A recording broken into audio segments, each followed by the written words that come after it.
You're in the water loop.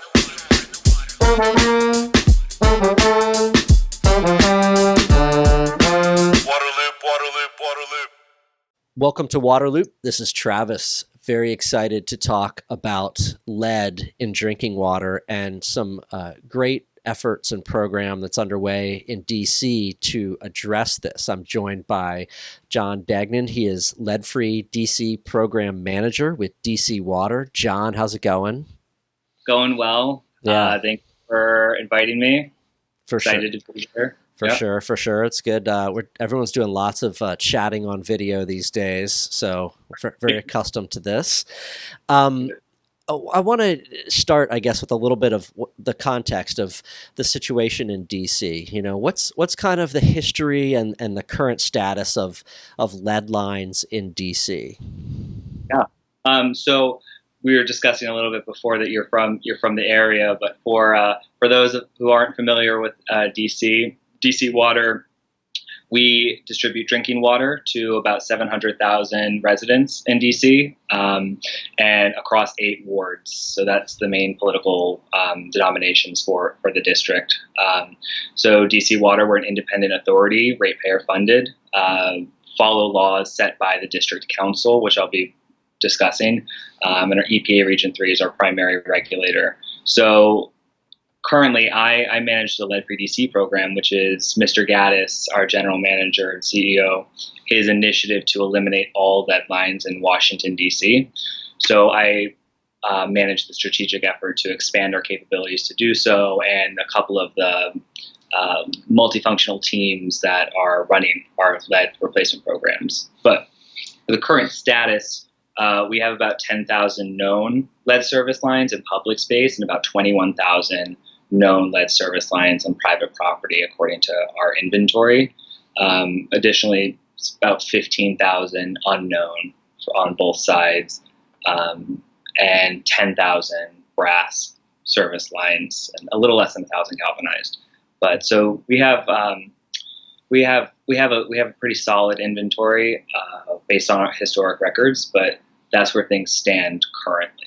Yeah, that's interesting. 15,000 unknown. So you're estimating that there's this many lines out there. We're not sure where they are, right? And that's right. That's something that kind of would have to be discovered as construction happens or certain water projects happen. You'll be like, oh, here's one of those 15,000. Kind of, then you can get it mapped. Exactly. Yeah. We're basing this on some of our records are historic, and I like to bring this out when I go to the public meetings so people really understand, like an old tap card from the early 1900s, where I could, like, this is some of the records, and then of course we do have excavation and construction data. But as you touched on, the only way to know for certain that you have a lead service line is if you dig and you see and you visually inspect that lead service line. So with those 15,000 unknown, in our experience, about 50% of the time they can be lead. And so we always do caution, if there's a known or suspected source of lead, or, to always, filter water with your NSF 53 filter. But that's where our inventory currently stands. And we do have a free lead testing program. I'll talk about that though. Okay. To identify those. So I'm curious how DC went about assembling kind of the map of lead lines. If someone can go on your site, I went on there and kind of looked around a little bit, and it's an awesome tool. It's a pretty impressive map of, like, here's where these are, here's what we know, and this is a nationwide challenge for every community, because I think there's issues with the records. It's like, where are these things? That's one of the biggest challenges. So how did you guys go about, putting together such a great digital tool, and then what's your confidence in its accuracy? Yeah, that's a great question. So we published that tool, that map online in 2016, and that was our effort to arm residents with the knowledge and tools that they need to make informed decisions about addressing and mitigating their lead risk. And I presented for the Lead Service Line Replacement Collaborative yesterday and I touched on this, but one of the questions was from a smaller utility, and he asked, how do you educate your customers, or how do you word inaccuracy with data, inaccuracy with records? And there is this balance between like transparency. You want to be transparent, you want to give this information to the public, but also them understanding that these are based on historic records. We don't have visual inspection data or excavation data for all of these records. So while when we first published that in 2016, it led to or helped contribute to an increase in people enrolling in lead service line in our voluntary replacement program, which is where we will pay for the public side, customer pays for the private side. We coordinate the work with our contractor to ease the process. But it's when we're talking about water utility data, it's so important that we're able to get that information, but also have people interpret that correctly in order to make those decisions. But we just recently, actually this year, we had a larger number of unknowns for private side data, and we went through we QA/QC'd our inventory, and in order to sort of cut down on those unknowns by more than 50%, we basically assumed the same material type for the public side, assumed it was going to be one continuous, and brought that over to the private side, which increased the number of lead lines we had known for the private side. But that's a conservative way for us to have said, these unknowns are likely to be lead. Yeah. Yeah. Okay. So lead lines, like we said, it's an issue in a lot of communities, especially in the older parts of the country, right? And they're still out there in great numbers. I think it's estimated there's over like 9 million homes in the U.S. that get drinking water through a lead pipe. So aside from knowing where they all are exactly, what are the challenges with replacing lead lines? That's a great question. So I think that there's a couple of there's many challenges. I would group them in sort of the knowledge-based category, and then funding. So knowledge, we with our lead service line map, and we send out mailers every year to those with known lead service lines saying, hey, this is what our data says. This is the replacement program that you can enroll in. Based on our data, you should get a filter, an SF53 certified filter, until you are sure that you've eliminated all lead sources. So, DC, and being from the area, DC is such a transient city. Properties are changing hands all of the time. And we have such a high number of renters, and tenants that they don't know if they are being serviced by a lead service line. So we use like aggressive promotion, social media, but also these bill messages, bill inserts, more forms of traditional media for other customers. And we are out in the community in full force throughout the year. Maybe with now current situation, Yeah. not with, unfortunately. But we go to hundreds of events every year, not just community, Fiesta DC and those sort of large scale events, but ANC neighborhood level community meetings about projects, about lead, senior centers. We do outreach to our senior center community about these programs. So that first part, knowledge, it's so key to get people on board. We offer free lead testing. So that was in 2016 was our map. That's when we actually started doing free lead testing as well, in addition to our regulatory LCR sampling and post replacement lead tests. This is a test that a customer, if they have an unknown service line, any customer, they'll email us usually and then say, we'll give them a call or email them, do you live in a single family home, apartment building, to sort of help them plan how they're going to test, stress the importance of that stagnation period, because we have orthophosphate in our water doing great job controlling corrosion. Our lead levels are historically low from our LCR samples, but so we have to make sure that water's sitting in those lead pipes so we can get an accurate reading. And then we send them sample bottles, sampling instructions. We pick them up from their house, and it's important we don't stress the number. So 2 parts per billion, 5 parts per billion, 7 parts per billion, and then the action level, 15 parts per billion. It's hard for customers to grasp what all that means. So we say no level of lead is safe.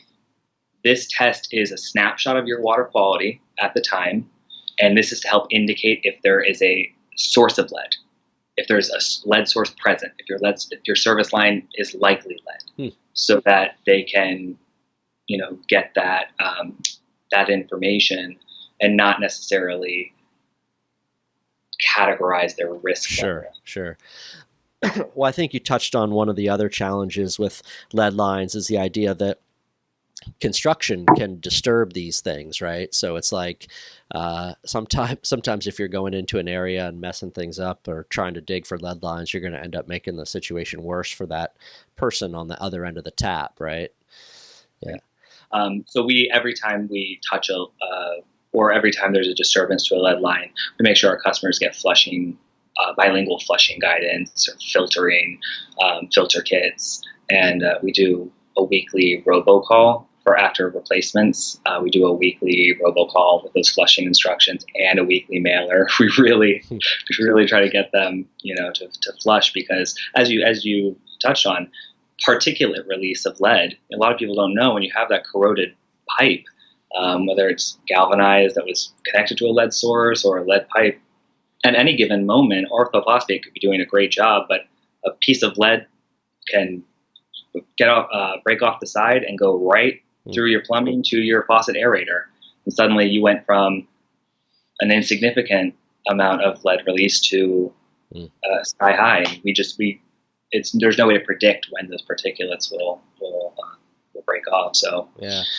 One of the other big challenges you mentioned is the funding and finance, right? Dollars. Right. And I think this is it's expensive relatively, to do a lead service line replacement, especially because you're talking about on private property, right? And some homeowner is looking at $3,000, $4,000, $5,000. I don't know. I've heard $3,000 to $5,000 kind of. It depends how much line you're talking about, all that stuff, and it's a good chunk of money for a lot of people, for most people, right? So one of the great things about DC, and the reason I want to talk to you guys, is because of this new legislation that was passed in 2019 that takes on this financial challenge. Could you talk about that? Yeah, I'd be happy to. And it's been such a success implementing those funds. So in DC, I should have mentioned earlier, the entirety of the service pipe is owned by the property owner. And it was in the 80s where DC Water, the DC Council, amended the law to allow DC to make DC Water responsible for maintaining and repairing the portion in public space. And that was actually because of leaks. Cold weather and a leak in public space, and we couldn't do the work that was necessary. And so they changed the law that way, which of course has implications for lead service line replacement. Yeah. It's just interesting, this background. But right, so this new law, DC Water, we have our voluntary lead service line replacement program where we'll coordinate individual cases. But when we're doing a small diameter water main replacement, a whole block at a time, we do lead line replacements during those as well, connecting new lines to the main. And we are really trying to avoid partial replacements. We want to get the whole lead line out. And part of this law was addressing that. DC Water, we're committed to getting those, public or getting full replacements whenever possible. The problem is we're ratepayer funded. So we can't, there's challenges with using ratepayer money for private property work and premise plumbing work. And so the district, when I say the district, I mean the city, Mayor Bowser, district government, they provided funds this past year for the first time that whenever we're doing a CIP project, 100% of the costs of private lead line replacement is covered, no matter what your income is. If you're in that project zone and it's a lead line and we're replacing it, 100% of your costs are covered, which is incredible. Yeah. And I mean, is there another place in the country? Is there another municipality that has that deal going, or was that unique to DC? So I would love to say it's unique to DC, but I don't know if I think DC is an interesting case because DC Water is an independent authority from the district government. It's not, our budget is separate, and there are some municipalities. I think I heard that it was maybe in Detroit where they knocked on the door and they're maybe, and don't quote me on Detroit, that the city and the water authority were saying municipally owned, municipal government, and they were able to knock on that door and say, "Oh, we're changing your lead line on private property too, paying for it. Don't worry about it. Just sign here." And again, I mean, different circumstances. But yeah, for us, for DC, this assistance was the first of its kind, and we had this project back in October on Franklin Street Northeast, and it was about 35 homes, and we saw a participation rate, almost every eligible customer. There was one customer who, one house was vacant, one customer who couldn't access their basement. It was specific to them. They refused the work, but every other customer with the lead line said, "Yep, I will participate," which is that response rate. It's indicative that we had a high response rate before, or a good response rate, but the funding is the big issue for a customer who has those thousands of dollars lying around and what if they didn't know there was a lead line? So that's why it was just so significant. And I should also mention that same funding for emergencies, there was a leak on a lead line, and we are going out to change it. Customers could also have 100% of their costs covered during those emergencies as well. Got it. One of the other things I thought was interesting about the legislation in DC is the requirement of disclosure. What does the law do on that front? So that's a great question, or that's a great point as well. And we're talking about this knowledge being a barrier to action. And I've had several cases. I was working primarily with an outreach for DC Water before I assumed this position in February. And so there were so many cases where I had a customer come up to me at an event and say, a resident come up to an event and say, I just bought a home and I'm being told now I have a lead service. And I'm like, congratulations on your home buy. That's amazing. And they're like, oh, I just found out I have a lead service line. I'm looking at a $10,000 bill. Is there anything I can do? And it's, you can enroll in the voluntary program. But unfortunately,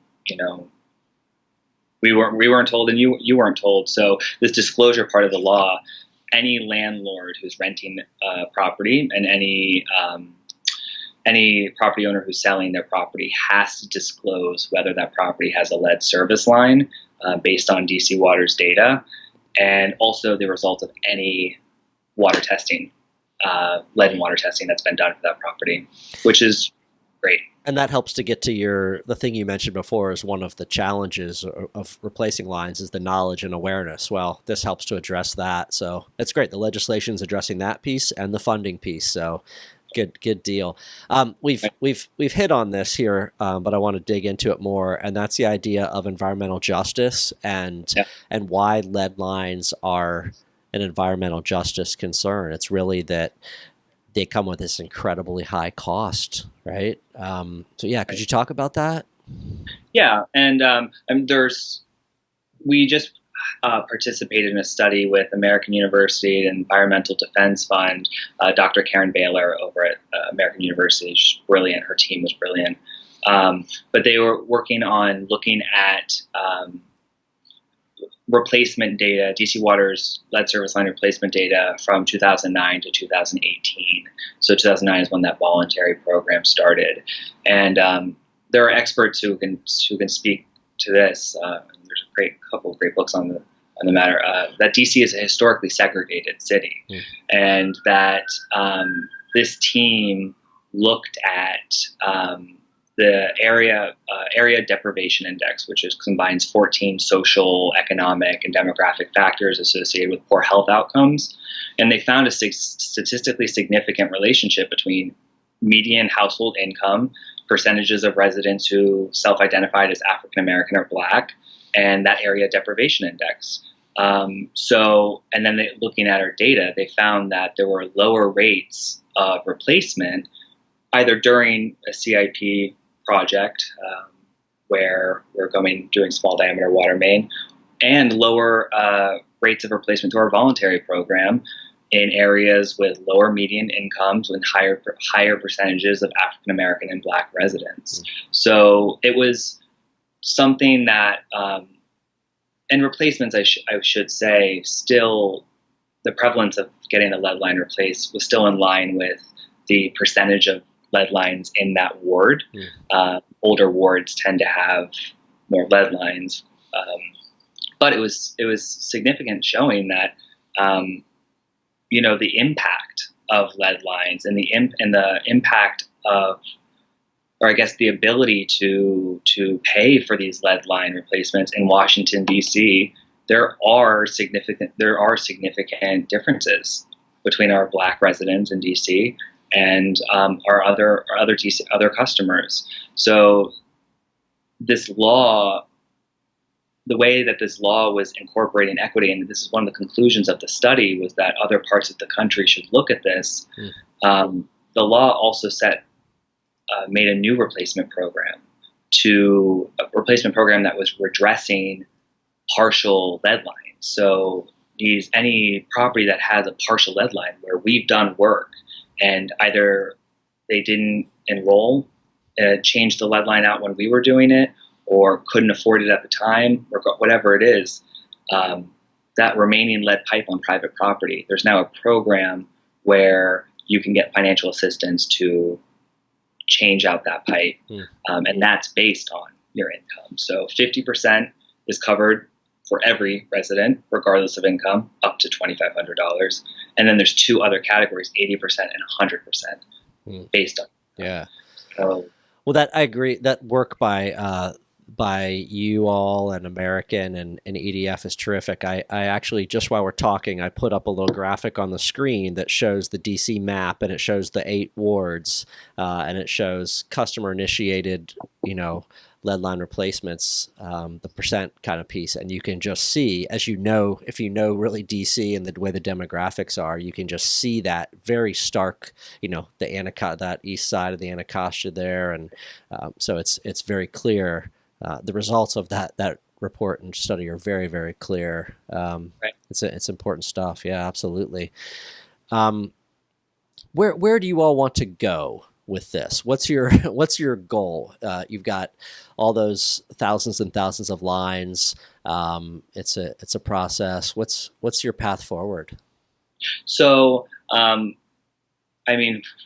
do we want is always funding to do so, especially for the private side. You could have all of the tools at your disposal, maps, testing, resources, the program set up, but if customers don't have funds in their pocket to help their private side replacement, then you can only move the dial so much. So connecting, looking at funding sources to help out. We've worked with our sister agency, the Department of Energy and Environment, administering these district funds and programs, but also applying for grants to help disadvantaged communities, particularly Ward 7 and 8 that historically have been disadvantaged, or maybe not invested in as heavily with district projects. So, but also we do about 500 replacements a year, and Mr. Gaddis, our CEO general manager, he started this program called Lead Free DC. It's an initiative for DC Water to eliminate all lead service lines in Washington, DC.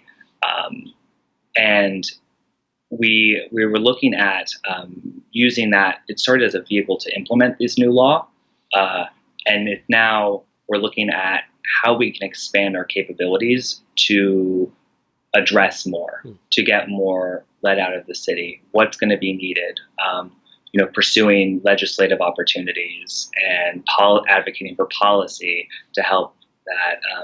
Leveraging our stakeholder relationships, whether it's the district government or local community groups to promote and drive awareness. But we're looking to eliminate all lead in DC, and that's not just lead lines, but I mentioned in the beginning, we have a significant amount of brass service lines. And brass, that metal alloy, although it might not leach lead at the same rate as a corroded galvanized pipe or an older lead pipe, it can still be a source of lead. And we're including that in how we are planning to continue the replacement rate we're doing now, but how we're also going to expand to strategically address lead throughout the city.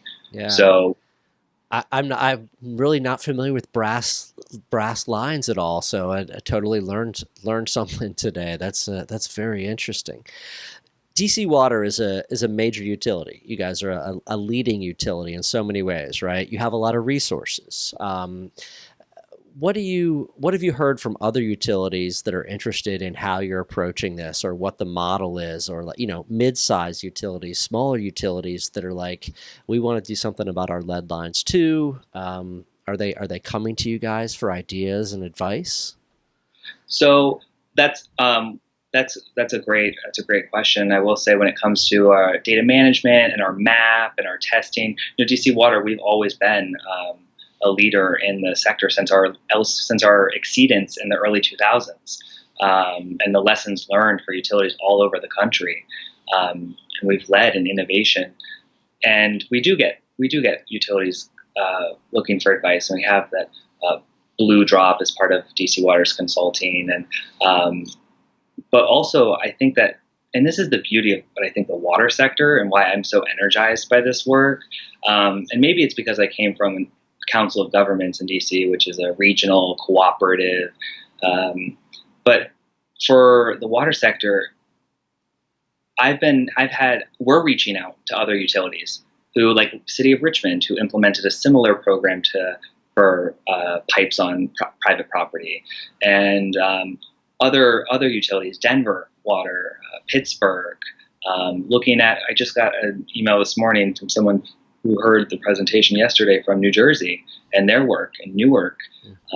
So it's really, I really admire how the water sectors come together to address that to recognize this is a nationwide problem, and that there's not going to be one silver bullet. There's not going to be one grant or one funding source that's going to change it all.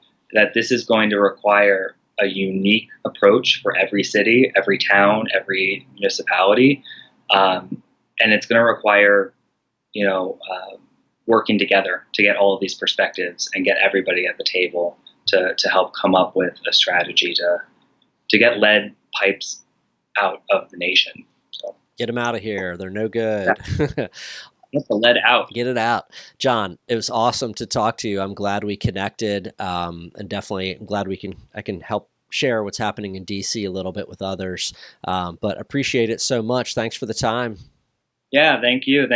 Stay safe and healthy, and I had a great time. No doubt. I could talk about it all day long. You're in the water loop.